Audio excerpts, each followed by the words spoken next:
In 1988, Studio Ghibli released one of the most heartbreaking animated films ever made, Grave of the Fireflies, directed by Isao Takahata. This is not a fantasy, but a raw, emotional story of survival, family, and loss during the final days of World War II. The film follows Seita, a teenage boy, and his little sister Setsuko, who are left to fend for themselves after their home in Kobe, Japan, is destroyed by American firebombing. Their mother dies from severe burns, and their father is away, serving in the Imperial Navy. Left alone, they first find shelter with an uncaring aunt who soon becomes resentful. As food becomes scarce, the siblings are forced to leave and try to survive on their own in an abandoned bomb shelter. Their struggle is quiet but devastating.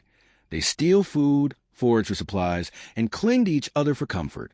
One of the film's most powerful symbols is the Fireflies. They light up the darkness but live only briefly, much like the fragile innocence of Seita and Setsuko. Despite the horrors around them, Setsuko finds moments of joy, playing with fireflies and dreaming of a better world. But reality soon catches up. Malnourished and weakened, Setsuko falls gravely ill. Seita desperately tries to save her, but it's too late.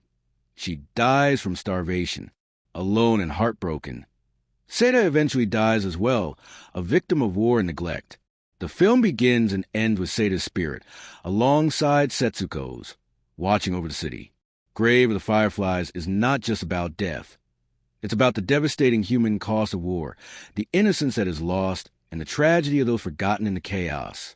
It's a painful but essential film, one that stays with you long after the credits roll.